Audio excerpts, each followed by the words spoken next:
राजवीर चौधरी की डेथ की खबर से हर कोई बहुत ज्यादा इमोशनल हो गया था। हर किसी की आंखों में आंसू थे और इस खबर ने हर किसी को दहला कर रख दिया था। और ये खबर ही ऐसी थी कि एक माँ बाप ने 2 साल के अंदर अंदर 2 बेटों को खो दिया। एक पत्नी ने अपने पहले एक पति को खोया, फिर दूसरे पति को खोया। लेकिन राजवीर चौधरी की जो जिस तरीके से डेथ हुई थी एक्सीडेंट के जरिए, तो यहाँ पर बार बार मुद्दा उठता है। अब फिर से ये मुद्दा उठा है और ये उठाया है टॉक विद अलका ने। अलका ने कुछ ऐसी रहस्यमय वाली बात बताई। उन्होंने एक शॉर्ट वीडियो भी वायरल की है और करीब ये पहले भी उन्होंने की थी जब आपको याद होगा सपना ने घर छोड़ा था। उस बीच काफी बातें बताई थी मतलब अलका जी ने। मतलब सपना ने जब फोन किया अलका को तो अलका नोएडा से पहुंची थी शिवपुरी। अब अलका क्यों आई थी शिवपुरी, तो आप सभी जानते होंगे कि राजवीर चौधरी का कोई पोस्टमार्टम नहीं हुआ था, कोई एफआईआर दर्ज नहीं करा गई थी। वो क्यों? राजवीर किसी काम से मेरठ पहुंचे थे, वो अपनी गाड़ी से आ रहे थे।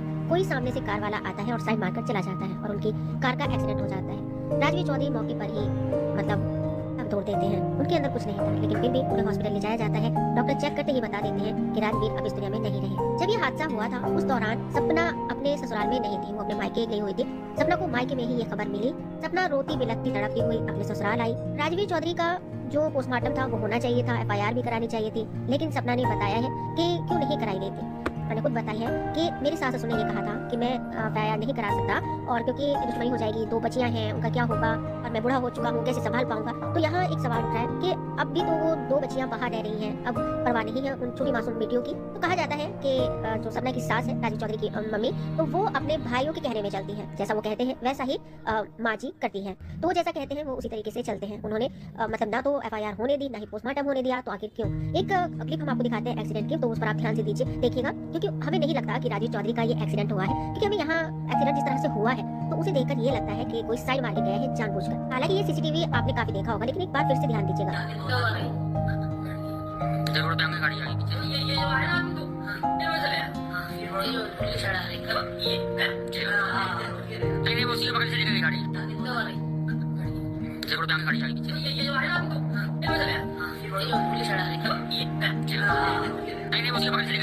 आपने देखा सीसीटीवी, क्योंकि देखिए यहाँ पर ऐसा लग रहा है कि कोई जानबूझकर साइड मार के गया है राजवीर चौधरी की गाड़ी को, और आगे जैसे ही राजवीर चौधरी की गाड़ी डगमगाई तो वो पलट गई। इस बात पर काफी लोगों ने मुद्दा उठाया कि ये एक साजिश है। तो जब राजवीर चौधरी की डेथ की खबर मालूम चली तो वहाँ पर पहुंचे थे मौसा जी और अंशु के पापा। तो देखिए कहीं भी अगर एक्सीडेंट होता है तो सबसे पहले पुलिस को सूचना दी जाती है, तो पुलिस मौके पर पहुंचती है। लेकिन इन लोगों ने पंचनामा भरकर मामले को रफा दफा कर दिया। ये भी बात कही गई कि इसलिए पंचनामा भरा गया क्योंकि अगर पुलिस केस होता तो जो पैसा था इंश्योरेंस वगैरह का तो वो नहीं मिलता, उसमें काफी धक्के खाने पड़ते। तो उस पैसे की वजह से कंप्लेंट यानी कि एफआईआर नहीं कराया गया, पोस्टमार्टम भी नहीं कराया गया। जबकि अलका पहुंची थी पुलिस स्टेशन पे एफआईआर कराने के लिए, तो पुलिस स्टेशन से ये कह दिया गया कि हम ऐसे एफआईआर दर्ज नहीं करा सकते, क्योंकि जब उनका परिवार ही नहीं सामने आ रहा है, वो कुछ करना ही नहीं चाहते। तो उस बीच मतलब जब अलका वहाँ पहुंची शिवपुरी तो ये कहा गया कि ये कौन होती है बीच में पड़ने वाली। अलका इंसाफ दिलवाना चाहती थी राजवीर चौधरी को, लेकिन अब अलका ने जो बात बताई है मतलब जो उन्होंने कहा है कि जब सपना घर छोड़कर जा रही थी तो मैं रात में वीडियो बना रही थी, यानी लाइव थी शायद, तो उन्हें एक आवाज आई रहस्य में, तो आप उसे सुनिए। अपने बड़ी बनाई जिस प्रॉपर्टी को आपने किया, मुझे कुछ आवाज आई है।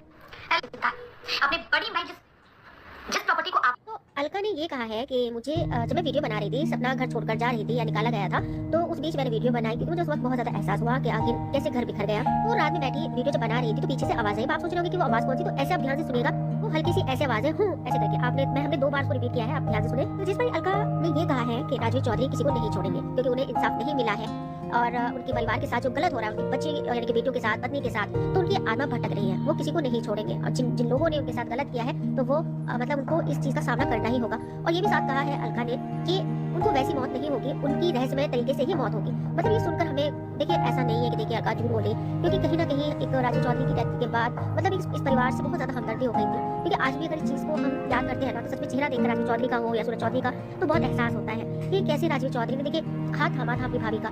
बहुत ज्यादा देखिए सपना को भी ट्रोल किया जाता है, आज भी किया जाता है। राजवीर चौधरी इस दुनिया में नहीं है और तब भी सवाल उठते हैं उनके रिश्ते को लेकर। तो कुछ लोग सपना को गलत कहते हैं, कुछ लोग सास ससुर को गलत कहते हैं, हम किसी को गलत नहीं कहते, बस हम ये तो उसके लिए बहुत सवाल उठे हैं कि जो पड़ोसी है वो भी आकर सामने बोल रहे हैं। उस वक्त क्यों नहीं किसी ने एकता दिखाई थी कि राजवीर चौधरी को इंसाफ मिलना चाहिए? उन्हें इंसाफ नहीं मिल रहा है और उनकी आत्मा भटक रही है। राजवीर चौधरी बदला लेंगे। तो ये भी कहा जाता है कि शिवपुरी वाले घर में कुछ ना कुछ तो ऐसे है। देखिए हमने ये सुना है कि घर में कुछ अच्छी आत्माओं का भी वास होता है, बुरी का भी होता है। तो जो सपना के ससुराल वाला घर है शिवपुरी में, तो वहाँ पर 3 डेथ एकदम से हो जाती है। तो देखिए ऐसा नहीं है, अभी हमारे आसपास इतने घर हैं, बहुत सारे लोग उस घर से चले गए हैं, तो उसमें ऐसा कुछ नहीं है। लेकिन हाँ ये है कि मौत जिंदगी हर किसी के साथ है, लेकिन इतनी जल्दी ये सब हादसा होना, ये कोविड से सूरज चौधरी चले गए, फिर राजवीर चौधरी का एक्सीडेंट हो गया, और जो दादाजी थे देखिए उनकी तो उम्र आ चुकी थी, बीमार भी थे। और खुद ये राजवीर चौधरी की मम्मी ने कहा है कि मोनू शायद 3rd 4th क्लास में थे उस वक्त वो इस घर में आई थी, तब तो कुछ नहीं हुआ था। अगर ये कोई बुरी आत्मा होती तब भी तो कुछ करती, क्या अभी करना था इतने सालों के बाद? तो ऐसा नहीं है। सवाल ये उठ रहा है कि जो दादा दादी यानी कि अपने बेटे के लिए आवाज नहीं उठा पाए और अपनी पोतियों की फिक्र कर रहे थे कि हमने इसलिए एफआईआर नहीं कराया है, पोस्टमार्टम नहीं कराया है, तो मतलब अब क्यों नहीं उन पोतियों की फिक्र? अब सवाल ये भी उठ रहा है कि जिन लोगों ने राजवीर चौधरी के साथ गलत किया है, प्रॉपर्टी की वजह से राजवीर चौधरी को रास्ते से हटा दिया गया है। अब इस बारे में हम कुछ नहीं कह सकते क्योंकि हमें सच्चाई पूरी तरीके से नहीं मालूम, लेकिन पोस्टमार्टम ना कराना, एफआईआर दर्ज नहीं करानी, और एक साफ सीसीटीवी में नजर आ रहा है कि साइड मारकर वो बंदा आगे निकल जाता है और कुछ नहीं होता और छोड़ दिया जाता है। अलका का कहना है कि इसीलिए राजवीर चौधरी की आत्मा भटक रही है। तो अलका का ये मानना है कि जिस वक्त मैं वीडियो बना रही थी तो मुझे लग रहा था कि शायद वो राजवीर चौधरी की आवाज है, मेरे हस्बैंड की ऐसी आवाज नहीं थी है, और मतलब कुछ अजीब सी ये आवाज थी। लोगों ने कुछ ने तो यकीन किया, किसी ने नहीं किया, किसी ने कहा कि ये सब ड्रामा है व्यूज के लिए। तो ऐसा मत बोली किसी के बारे में कि जब हम पूरी तरीके से सच्चाई नहीं जानते तो नहीं कह सकते, हो सकता है ये सच भी हो। तो अब आपको सोचिए कि अलका जब वो राजवीर चौधरी के बारे में बात करती है तो उनकी आंखें नम हो जाती है, वो इमोशनल हो जाती है, तो वो दर्द अलका के चेहरे पर नजर आता है। और हम भी सच बताएं, जब हम राजवीर चौधरी का चेहरा देखते हैं ना, तो सच में एक तरीके से दिल बैठ सा जाता है कि ये इंसान हंसता मुस्कुराता हुआ और अचानक कैसे चला जाता है और इनको इंसाफ भी नहीं मिल पाता। और वो कैसे माँ बाप हैं जिन्होंने अपने बेटे को इंसाफ तक नहीं दिलाया सिर्फ अपने रिश्तेदारों के कहने पर। तो यहाँ पर सवाल उठता है, ऐसा नहीं है कि बुरा बोला जाता है सपना के ससुराल वालों को, तो यहाँ पर उठाया जा रहा है कि जब आपको फिक्र थी अपनी पोतियों की कि दुश्मन आगे हो जाएगी, मैं बूढ़ा हो चुका हूँ, तो अब उन पोतियों की फिक्र नहीं है, या वो अब अकेली नहीं रह रही है, अब क्यों नहीं उनको फिक्र है अपनी पोतियों की? तो यहाँ इस बात को लेकर सवाल उठ रहा है। तो ये भी कहा जा रहा है कि ऐसा भी हो सकता है कि राजवीर चौधरी के जो मामा है उन्होंने ही ये साजिश चली हो, इसीलिए एफआईआर और पोस्टमार्टम नहीं कराया गया हो कि कभी सारे सबूत सामने आ जाए और जो सच है वो सामने आ जाएगा तो फिर क्या होगा। तो इसीलिए बात को दबा दिया गया। तो आज उनकी आत्मा भटक रही है ना, क्योंकि आत्मा किसी की नहीं होती है। अब कोई ये सवाल किया, वो आत्मा अपने माँ बाप के पास क्यों नहीं गई, अपनी बीवी के पास क्यों नहीं गई, कैसे जाती? इसके खुद के माँ बाप को इंसाफ नहीं दिला पाए, कैसे जाती? याद रखिएगा, राजवीर आप लोगों को छोड़ेगा नहीं, चाहे आप माँ हो या बाप हो, याद रखना, वो छोड़ेगा नहीं। और चाहे उसकी खुद की बीवी क्यों ना हो, जो कल्प्रिट है वो अपना हिसाब पूरा करेगा, ये मेरा वादा है, समझे? वादा है, वो अपना हिसाब लेगा, आज नहीं तो कल। कुछ हो सकता है और भी जान जाए, और वो जान जाने के पीछे किसी इंसान का हाथ नहीं होगा, याद रहे, उसकी आत्मा छोड़ेगी नहीं।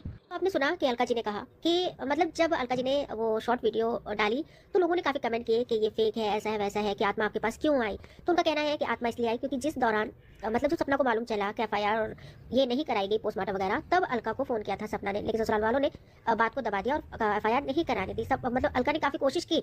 तो अब वो आत्मा ये जानती है राजवीर चौधरी की कि ये औरत मुझे इंसाफ दिला सकती है, ये आवाज उठा सकती है, तो इसलिए शायद आत्मा उनके पास पहुंची है राजवीर चौधरी की। तो कुछ भी हो सकता है कि ऐसा नहीं है कि आप लोग उनके ऊपर सवाल उठाएं, क्योंकि ये बात हर कोई जानता है कि राजवीर चौधरी को इंसाफ नहीं मिला। कहीं ना कहीं उनके माँ बाप ने बहुत बड़ी गलती की अपने लोग यानी कि रिश्तेदारों की बात मानकर। तो हम आज भी यही चाहते हैं कि देखिए राजवीर चौधरी के साथ जो भी कुछ हुआ है तो इंसाफ मिलना चाहिए, क्योंकि वो सीसीटीवी